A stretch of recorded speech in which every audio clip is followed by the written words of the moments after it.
Hey, my name's Shane O'Leary. I'm a brother of the Gamma Nu chapter of Kappa Kappa Psi at Florida State University, go Noles.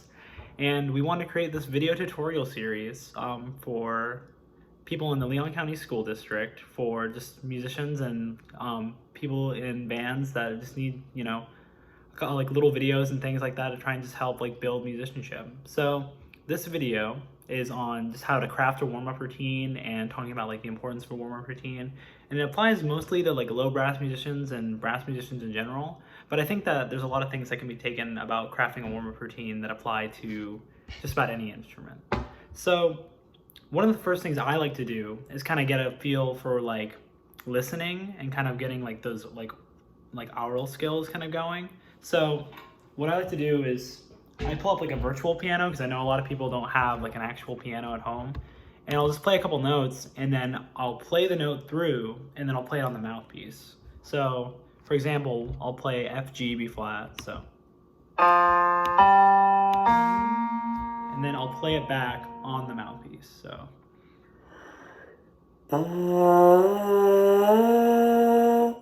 And then maybe go back down if you want.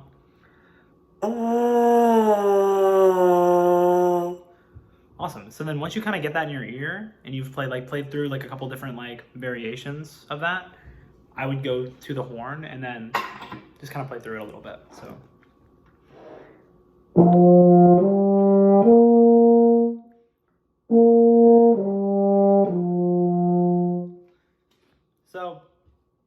the mouthpiece work, especially for brass instruments, is like super important because the way I see it is the mouthpiece is more of the instrument than this is. This is really more of like a speaker. And the more you can do and the more you can hear before you even attach the mouthpiece to the instrument, the better off you're gonna be. So when you're doing your warm-up routine, if there's a little part of your warm-up routine that you're not really hearing and it's not centered, then play it on the mouthpiece first and play the pitches on the piano before you move on to the next step. That way you're making sure each pitch is exactly where it needs to be and it's centered. So another huge thing that you want to start with brass instruments is long tones.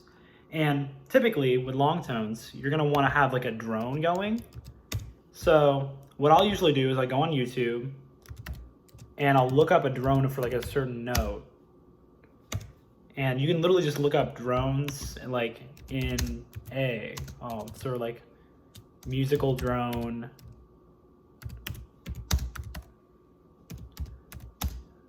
in A flat. We'll try that. Just any pitch really. Yeah, so there's one for a cello drone. So you'll hear this. Try a rib sandwich that lives up to the hype. The new Real Deal. I'm not gonna listen to the Sunny's commercial, but anyway.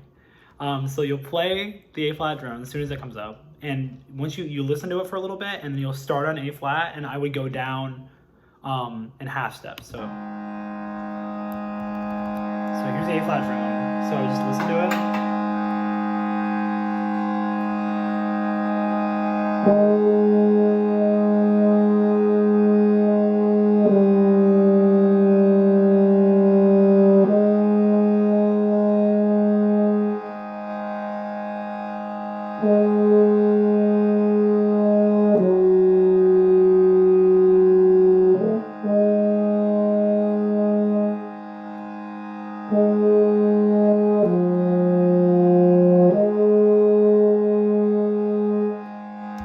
So that kind of work with drones is really great for brass instruments because you're listening, you're hearing another pitch, and you're hearing the intervals between each pitch. So you're going to hear the major second, you're going to hear the major third, you're going to hear those different intervals between that A flat and each note as you go down in half steps. So you go A flat, G, A flat, G flat, A flat, F, all the way down until you get to that low A flat, and you'll hear the octave. So if you were to hearing that octave is really important. So if I go down to the octave,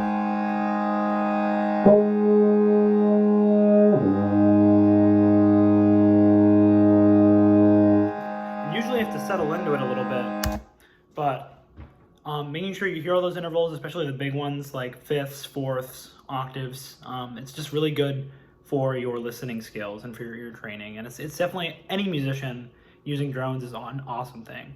And another thing that I definitely would want to include in a warm-up routine is slurs.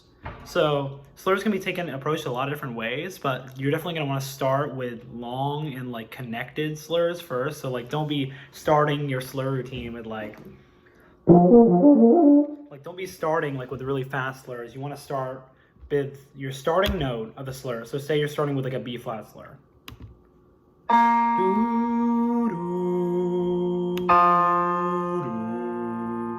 So you want to sing that, hear it on the piano, and then play it through slowly. And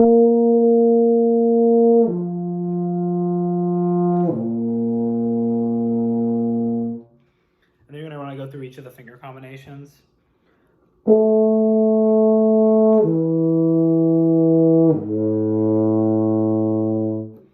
Yeah, and this work with like slow slurs is really great. And even playing this with a drone for that first note, so playing with a B flat drone and playing with an A drone, really good stuff for like developing like that warm up routine. But then if you want to add some like more interesting slurs, another cool thing to do is maybe like changing it up to where you do them like in different like patterns. So you go.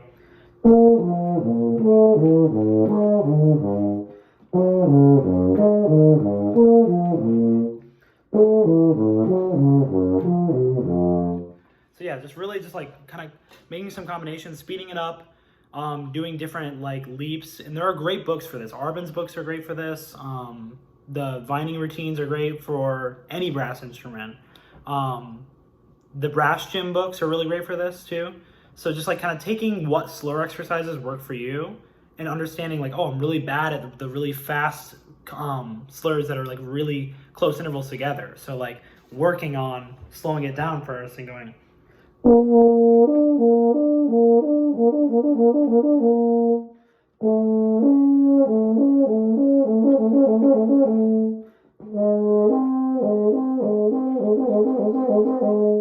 So yeah, just working on things like that is really great.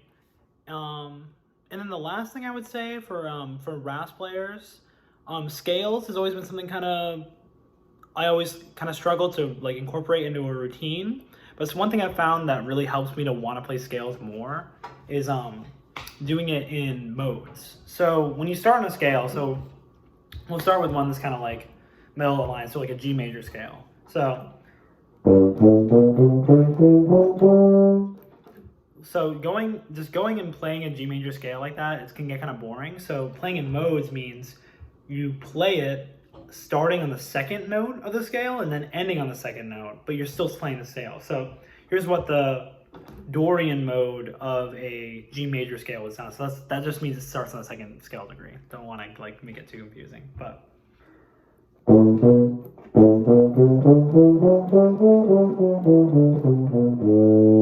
You would just go up to the B natural for G major. So